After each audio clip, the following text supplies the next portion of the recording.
We are top of the league. We are top of the league. We are top of the league. We are top of the league.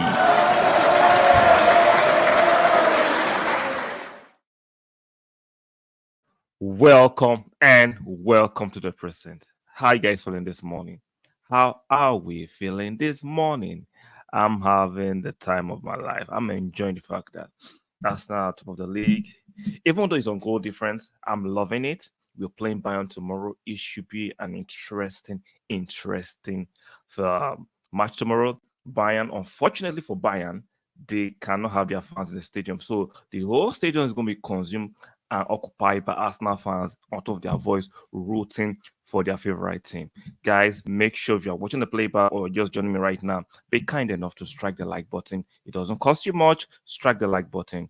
Subscribe here to subscribe and make sure you turn on your notification bell. Bayern will be in town tomorrow in the Champions League. I am looking forward to that. It should be an exciting match. Who will come up top? Will Arsenal win the match or Bayern give us a tough time? We've seen Thomas Muller doing all the talking. They need to bring that season is done. Let's see. I used to like Thomas Muller, right? But for this match, I don't like him. I don't care about Bayern. It's all about Arsenal. He can talk the talk. Now it's time to walk the walk. It is time to walk the walk. This is not the Arsenal of 10 years ago, where Bayern took the mic, they took the piece, they obliterated us, they put upon us, they stumbled upon us, they did all kind of things onto us. But right now, this is a different Arsenal team. Yeah, this is a different Arsenal team. A new sheriff is in town. Defensively, oh my goodness. Defensively, oh my goodness. See, the defense of Arsenal gives me so much joy that guy, I would like to know. Maybe I'm the only person. Maybe I'm tripping. Does the Arsenal defense give you that reassurance? Now, when we're playing Brighton, right, on Saturday, even though at 2-0 up, the usual tension and apprehension we face, 2-0 can be a tricky score. Let's be fair, because once the opposition team scores one, they can actually rally around. It's a precarious. See, 2-0 is a very precarious scoreline that can be very misleading. Now you think you have the game in the bag, and the opposition can score one goal and you bring it to panic. But these days, even at 2-0, even at 1-0, I am almost irrationally confident that we are going to not concede. Now, things can happen.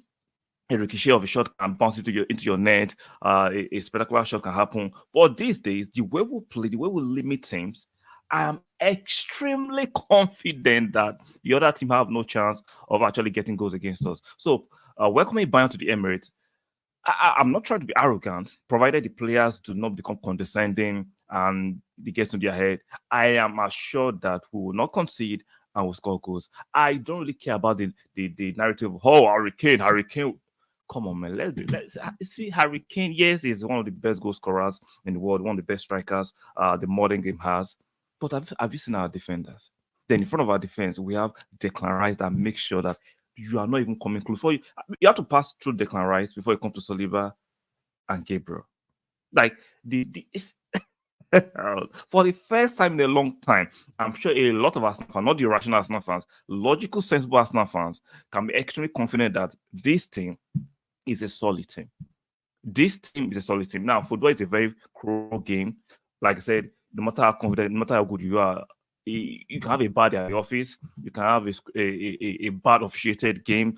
Like you watch the Porto game, even though we came through the Porto game, the referee in the first leg at the Dragao was absolutely abysmal. I'm not trying to complain about refereeing all the time, but let's be fair, that referee was falling for all kind of tricks and shenanigans of the Porto team that actually let the game go the way it went. Now, Arsenal should have done more, in my opinion. Arsenal should have done more. Arsenal should have been more proactive. We're just trying to manage the game and end at the 0-0, and they had that spectacular shot, which changed the analysis of the game. Let's be fair, the last minute goal Porto scored changed the objective analysis of the game. But coming to this game against Bayern tomorrow, I'm looking at our defense. I'm assured. I'm looking at the midfield. Like, we didn't say Partey play or play any minute against Brighton on the weekend. So I'm like 70 to 80% sure Partey and Rice will be starting this game. Partey played against Luton midweek. Jesus did not play. He played against Brighton. So I'm expecting a few changes. This is time for us for Arsenal to actually rotate sensibly because we're actually negotiating the league and the champions at the same time. So we have to be very smart on how we manage our players. We don't want to overload players, especially players that come from injury like Partey and Jesus. You don't overload them. You want to space the games out a little bit. So I'm like I said, I'm 70 to 80% sure Partey should be starting against Bayern. Defensively, maybe they'll make a few changes on the left back situation. Will it be Zinchenko? Will it be Kivio? Or will it be Tomiyasu? Those are three good choices. It depends on how Arteta sees the game. A lot of people give too much flack to Zinchenko unfairly. I understand the new toy syndrome that always mark Arsenal fans so much. I understand that nobody's saying Zinchenko cannot be sometimes very clumsy, but he gives us another dimension to defending as a left back. He talks into the midfield. He gives us that stability. He is good on the ball. Can he be clumsy? Yes, but he's good on the ball. He's not even as bad defensively as Trent. I know that a lot of British fans hoist. So I don't understand why we get overly harsh on Zinchenko. I'm not saying he's the best defender, but let's not be hyperbolic and say he's the worst we've had in a long time. I do not subscribe or agree to that in any shape or form. So it depends on how Victor sees the game. We know offensively, Bayern have it. They might be going through a turmoil. They might be going through a bad time with Tuchel. They might have lost the Bundesliga title. Even though mathematically there's a chance, and let's be rational, there's no way they're catching up with Bayer Leverkusen. So Gnabry and Kingsley Coleman are tricky wingers. I remember a few years ago, a lot of Arsenal fans were advocating, let's go and get Gnabry, let's go and get Kingsley Coleman. I'm sure right now, no rational Arsenal fan want Gnabry or Kingsley Coleman close to us not because they are horrible players, but we have quality in our team that are better than those players at this moment in time. So, regardless of that, Kingsley Coleman is a tricky winger. Gnabry, the former player of Arsenal, is a tricky winger, so we're coming back to the Emirates to try and stop us. But I'm so confident of our defenders and our team that will actually nullify or neutralize their threat. Midfield wise, they have Kimmich, they have Goretzka. Those midfield of the Bayern players, of the Bayern team rather, are kind of at their twilight. They are not as young as they used to be. They don't have the athleticism. So, in comparison to Arsenal midfield, which is full of athleticism, energy, and technical ability, Odegaard, for me, if you have to choose the midfield I would love for this game, I like Odegaard, Declan Rice, and Thomas Partey. That's athleticism, creativity, toughness, metal in the midfield. You want a solid midfield that can actually combat wherever Bayern will throw in at all. So if you look at the attack of Bayern, we know obvious our Harry Kane will be there. Like, how much change do you think Harry Kane can get from Saliba and Gabriel and Saliba? How much change? I don't think he can get much. Even before he finally left to Dortmund, the last few games he played, we saw Gabriel. There are clips on over YouTube, right? You can see it even on Twitter, which is called X now, how Gabriel was dominating Harry Kane and virtually bullying him. So I don't see how much change we get. It doesn't mean he can't score some long range shots. We have to make sure we close him down. Aside from that, I don't see Harry Kane getting the better of our defense. Now, let's look at their defense. That Kim Min-jae they brought, who is not playing as much as they thought he'll be playing. They have Dyer in their defense. Like, Bayern are so poor these days.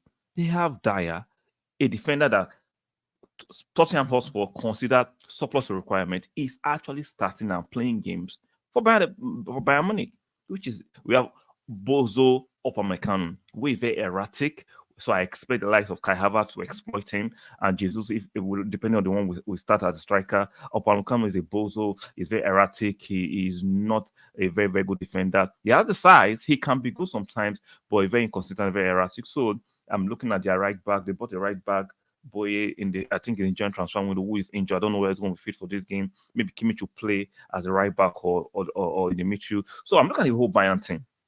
On paper, Bayern has the name, the aura, the history behind them. So nobody's taking away the history of Bayern from them, the so-called heritage. A lot of people like to laud. Yeah, Bayern have the heritage, they have the history, but right now, apparently, Bayern are not that same Bayern that they used to be.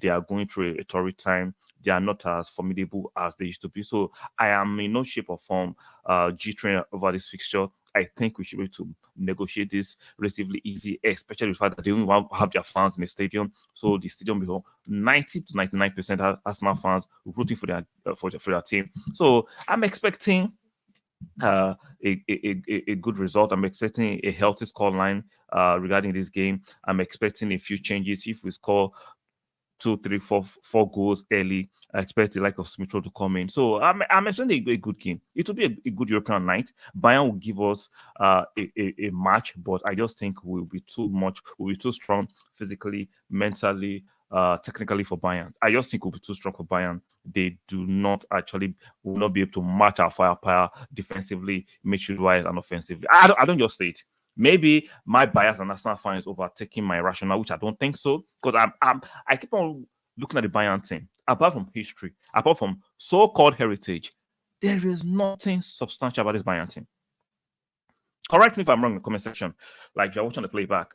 Guys, don't forget to strike a like on the video. Just tell me something substantial about this Bayern team. That why Arsenal should be actually fidget, or why Arsenal should be overly concerned.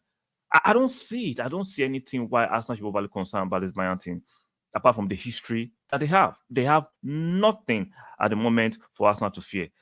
Especially Arsenal do not take it for granted. It is very, very important. We do not take Bayern for granted. We have to treat the game as professionally as we treat other games, especially in the Premier League. Make sure you're on point. Make sure we do not take them for granted. I don't see anything. I don't see them posing any substantial threat. Oh, shout out to my guy, Mr. Fosa. How you doing? Your spot on? Yeah, because I'm looking at it, right? Like, what can Bayern actually do right now to actually usurp us? I don't see it. We are just too strong in all departments of the game for Bayern. We are just too strong for them. So I'm expecting an emphatic victory over this lot. They were from Puff, definitely. They actually play for their professional pride. They want to show the fans, even though they will not be necessarily watching from Germany, watching from their hometown, to see that, okay, we tried professionally. But I don't see it. This is the same Bayern that were leading 2-0 at the weekend and lost to a team I don't even remember their name. A team that should be in the second page of their table. They lost from winning from 2-0 to 3-2. You cannot tell me we should take this Bayern seriously. This is the Bayern that they've been dominating the German league for a long time, right? And this season, they just imploded horribly. They've imploded horribly. So tell me why Arsenal, who are on the summit of the English Premiership, scoring goals for fun, defending, not conceding chances, why should we be actually very relatively overly? I'm not sure we shouldn't be concerned, but overly concerned about their threat, because I don't see any substantial threat from this Bayern team. I don't see it. Maybe I'm tripping. Show me why we should be concerned about the Bayern threat. I don't see. Someone will say, "Oh, this is the only game. The Champions League is the only competition they have to play for." Yes, it sounds like a motivational trope, but even though it's the only championship they have to play for, they are not just strong enough and they are not just good enough, right? And sometimes, how much further can history carry you? How much further can the history of Bayern carry them in this competition? Like, nah. Even though that's a case study of Real Madrid, people say history, what they call it, heritage. But Madrid still have some quality. This Bayern team, yeah, you can say Kane is quality, but he's playing amongst bozos. He's playing amongst players who are not motivated anymore. Players who don't relatively give a flying F about the team right now. Tuchel is looking like a fraud. I used to rate Tuchel a little bit because he won the Champions League for Chelsea, until my friend Mr. Fusa was telling me that keep a keen eye on Tuchel. He's not as good as a lot of people are lauding him to be. And I'll be keeping a keen eye on Tuchel, just like I'm keeping a keen eye on Pochettino. And they are looking a bit smelly. They are looking fraudy. They are moving like frauds. They are moving like 419s. They are moving like 419s. Like, because they won the trophy, sometimes the trophy can gloss over a lot of BS beneath. Like, a trophy can gloss over it, just like people be rating Jack Grealish, who, without him in the Man City team, Man City have still done a treble and won the trophies they have. But because they're in a winning team, people begin to overly embellish their achievement and how good they are. So I'm looking at Tuchel. He's looking like a fraud. He's maybe like a fraud. So he must be almost a fraud. So Tuchel, from Chelsea disaster to Bayern disaster, is not looking great. The defenders, Upamecano, Dyer, Kim Min-jae on the bench, everything at Bayern right now is just a complete mess. So, and if on the flip side, look at the Arsenal team. We are winning games, we are dominating games. players are coming back from injury aside from Yorutimba. I'm hearing that there'll be on the 21 game today. Maybe Yorutimba might actually take part in his first relatively competitive game to build up his fitness. So we have the players. Like we are looking like a real team. We have the players to actually do beats in both competitions. Those guys are not laying a glove or not, especially if we are in our island. Exactly. Shout out to Mr. Fosa for that comment, which is true. Objectively, they won't be able to lay any glove on us. Like, can they actually, if we try to press aggressively the way we can press, can Bayern actually contain us? Can they? And that's why the refereeing for me has to be very, very, very good, because the referees in Europe somehow are not used to the intensity of the English Premiership. So if you watch the Porto game, which the referee, in my opinion, ruined, was because some of the time they are not used to the intensity of how the English players or the English team play. So yeah, when we go a little tad aggressive, everything is a foul. No, it's not a foul. It's a contact sport. It's a contact sport. So we cannot have referees being coined by any small contact. Oh, the players are rolling on the floor. That's why I'm hoping this referee for this Bayern game is spot on. He knows what he's doing. He's not going to be easily coined by the. I don't expect Bayern to play the shithousery. I don't expect them to go for the dark art, but this is when you want to win. Sometimes people deploy all kinds of armory in their toolbox. So I won't be surprised if Bayern decide to go with the dark art sometimes to get some favor. So that's why we have to be careful, and we hope the refereeing is up to great standard in tomorrow's Champions League game rather. So I'm optimistic.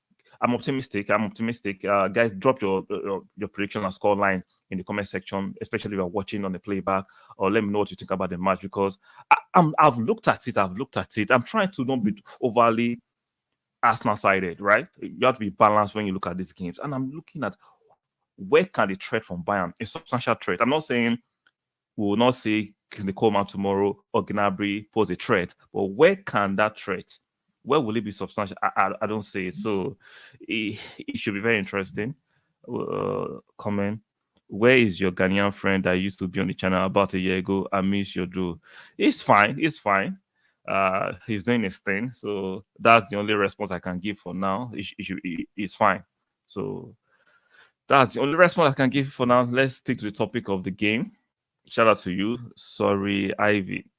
So I'm looking at it and I cannot see any threat from the Bayern, any substantial pressure that Bayern will lay on us. According to Mr. Foster saying, he doesn't see any threat from the Bayern side. Me too, I don't see it. So it should be relatively an easy match. Or today, Arteta will be doing his press conference maybe in a few hours. We'll find out more about the fitness of the players. Touch wood, there is no injury in the camp, no new injury. The only injury that we know of right now is still Yorutimba, who is trying to get his fitness back. Aside from that, there is no injury. We didn't hear about any injuries at the weekend when we played Brighton. Hopefully, it remains that way, and hopefully, we can keep our players fit and ready for the matches, because we are negotiating the Champions League and the English Premiership. Very, very tough. And we saw Liverpool yesterday draw against Man U. So we have to make sure we take every point, and we have to make sure we take every advantage that comes to us. Very, very, very, very important. I'm looking forward to the match tomorrow. I'm looking forward to the players to play. Unfortunately, the likes of Gabriel and what's his name? And Saliba cannot get a break or a rest, because they are fundamental to how we defend. Because during the match against Brighton the weekend, I was seeing on Twitter, even during the commentary, some people were calling for maybe Arsenal to withdraw Rice and so I can have a rest. Rice is 24, he's durable, he's a peak of his fitness. You have to understand that we cannot actually rotate all the players. There are some players that have to be there. If you're playing Jorginho, it's very imperative Rice remains on the pitch. Jorginho is the brain, Rice is the leg. Rice is the leg, Jorginho is the brain. You cannot play a Jorginho in that midfield because you know he lacks athleticism and take away Rice. It's not possible. I'm sorry. If you are playing Jorginho in the Arsenal midfield, you play Rice. So we should have seen and learned from what is happening at the other side of London, at the blue side of London, Chelsea, where there's a mismatch of players, which is causing the kind of results you are getting. You have to understand your players, understand the relationship with certain players, so that the team can function well. If you're going to play Rice, Jorginho has to be there, because as Rice is so fantastic defensively, marking and playing passes. He doesn't have those how do I put it, defense splitting passes in his locker. He is not the best at progressive passes, but is very fantastic in dominating the midfield and giving us a solid shape in that midfield. On the flip side, Jorginho can dictate the play from the sixth section. He has a great vision of the pitch. His movement is fantastic, but he does not have the athleticism when we do not have the ball. So to make up for the loss of athleticism on Jorginho when we do not have the ball, you need Rice to do that. To make up for the lack of penetrative passes from Rice in the midfield, you need Jorginho to do that. So that combo is fantastic. Now we have a player who can do both very well. In Partey, unfortunately, fitness issue is his problem. He can't stay fit, and it is what it is. We have to manage the team the way we have it. So you can't be calling for certain. Sometimes when I hear some people call for certain things, I'm like, do you actually understand what you're talking about? Do you understand the game, or you're just waffling? So it is what it is. I'm expecting a victory tomorrow. Now, if you push me to or press me to give a scoreline, I'm going for a comprehensive 3-0. These days, I'm confident of clean sheets. The aura of that team gives me confidence that we can keep a clean sheet most of the games. And the way they celebrate blocks, defend the team, aside from celebrating wins and goals, I love the fact that we've now inculcated a habit of celebrating defensive performance. That's a healthy habit. A team vying for trophies, vying for superiority shots needs to inculcate in them. Not just celebrating goals. Goals win you games, yes. But if you want to take it to the next level, it's very important that the act of defending has to be inculcated. It has to be solidly inculcated. So I like the fact that Arsenal have inculcated a habit of defending solidly, keeping clean sheet and now becoming a habit. We can even the goalkeeper. Some of you argue right doesn't get tested often, but it's progressive and proactive defending, which it does. What proactive defending? Claiming crosses, passing from the back. The way it does is so effortlessly for me is underrated by some Arsenal fans. So I expect us to actually keep a clean sheet. If you can, the more clean sheets and the more habit to make it off, the more we can actually win something. See, the narrative in the mainstream that thinking that Arsenal will actually fade off or gas out is funny, because if you look at the evidence before us empirically, who is playing the better football? Man City, Arsenal, Liverpool. Obviously, it's Arsenal. Who is scoring more goals? Though I remember the narrative before, I think during January, Arsenal is a striker. Arsenal is a striker. Liverpool have a lot of strikers. They might have the numbers, but is that transmitting into goals for Liverpool? The evidence is there. Look at the goal difference. The evidence is there. So I understand there was a time we struggled for goal. It wasn't because of Jesus is not little enough. It was because of the team as a whole at that time was going through a bad patch, which can happen. But Arsenal can get their goals. Saka chips in, Martinelli chips in, Kai chips in, Trossard chips in, Odegaard chips in. The goal is shared. Now I would love the ego play, right? Because most Arsenal fans love the ego play, though, to have this one striker that has scored 30 goals, so you can brag. You can go to other panels and brag about how your striker is having so the numbers of goals and assists. But that is not. I would love that, but if you don't have that, you still have to enjoy the fact that the goals can be shared around and spread around. The objective is to win and win well and win trophies, not to brag about you have the highest goal scorer. I would love that to come with a package, but sometimes you have to make do what you have. Shout out to Mr. Biggie Day. How are you doing today, my guy? Best time to face Bayern, no excuses. We have to get the win. Obviously, no excuses. As in, I ain't taking no excuse from this team. We have to beat them comprehensively. 2-0 or 3-0, that's good enough. Because when we go to the Allianz Arena, I'm confident that we can actually win at Allianz Arena. The way we play, the way we defend, they'll fall into the traps of trying to be overly aggressive, to trying to actually recover the tie and try and score. Then we can hit them on the counter and win the game. So no excuses. We have more than enough in our ranks to actually beat Bayern convincingly. Like, no fans for Bayern in the stadium. Their players are going through a bad time. Tuchel is looking like a fraud. So there should be no excuses about this game. We just have to beat Bayern. There won't be a better time. Like, this is the best time. There won't be a better time. They're having it, as in they're struggling with replacing Tuchel. The players look like they are lost. Harry Kane is looking like he made a gaffe transferring from Spurs to Bayern. So there will never be a better time to face this Bayern team while they are down and figuratively kick them the bollocks while they are down. So there will not be a better time for actually face Bayern and beat them comprehensively. So, guys, let me know any other question before we round up. If you have any other question regarding Arsenal today, let's talk about it in the next 5 minutes. Guys, you're watching the playback. Be kind enough to strike the like button. Very important. We want to grow this channel as quick as possible. So if you like the content, subscribe, share the videos. Very, very, very important. Let me see if there's other news which I can bring regarding Arsenal real quick. There's no other news until we get some update from Mikel Arteta. We are waiting for update, which is going to do his press conference later in the day. I might do another live later in the day when I get back from work and see whether we can talk about some of the important points or insights from the press conference or from the presser regarding Bayern that Arteta will be doing in a few hours. So let's see whether we're going to do another live later in the day. So if there are no questions from the chat, so guys, I'll be leaving you for now. Arsenal is still top of the summit. The elephant is still top of the tree. We are still leading in English Premiership. We are facing Bayern tomorrow. Life is looking good right now for Arsenal in all facets. Yes, it's just two competitions. We are the Premier League. We are competing for that, and the Champions League. It's not at all. See, Arsenal fans should be excited. When Josh said it a few years ago, I understand it didn't come as quick as we wanted, but right now, look at the team. We can keep our best players. We can match wages with the best teams in the world. See, there's no threat of Real Madrid can just come and take our players, or Bayern can take our players, or Barcelona can take our players. These are the kind of times I wanted a few years ago when Arsenal was going through a turmoil. I'm happy to witness this kind of time. Hopefully, we can add trophies as quick as possible. As good as this team has been, we can brag about the best defense, scoring goals. No, we still need to. It's very important that we win trophies, which I know it will come.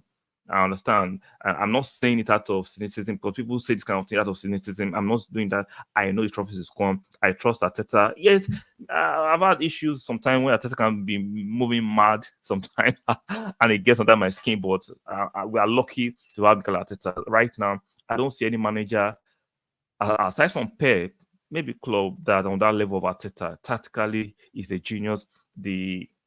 The talent ID is fantastic. So everything is looking good for us now right now. All we need is to add trophies to it so I can shut those Pharisees, those naysayers down. Even within the Arsenal ranks, there are people that thrive of the fact that they are hoping Arsenal can drop a stinker, Arsenal can lose, because that will actually give them traction in their channel, which is crazy. I'm not saying you shouldn't make your money on the social platform, but to make your money off the fact of the despair of your team is a different level of narcissistic behavior, in my opinion. So all I want to see is Arsenal to win. I'm happy if Arsenal wins because I love Arsenal very much. That's the reason I can support. There's nothing that can change my affection and my affinity to Arsenal forever and ever. And hopefully Arsenal can respond and reward that with trophies and winnings. And I understand we don't have the God-given right to win all the time. But at the same time, man, we've been starved of some trophies, significant trophies rather. So I want us to try as much as possible this season, at least one of either of the Champions League or the Premier League. But I'm hopeful. Maybe I can get a tad greedy. Maybe we can actually snap both. I'll be happy if you can get both, but it is what it is. So, guys, I'll be leaving you guys for now. I want you guys to have a fantastic day. Like the video on your way out. If you haven't liked the video, subscribe or consider subscribing if you're enjoying the content and you like what I'm doing. Subscribe and make sure you turn on your notification bell. Very, very important. And I'll see you guys later in the evening or later tomorrow morning at this time again. I should do another stream tomorrow morning. I'll say bye for now.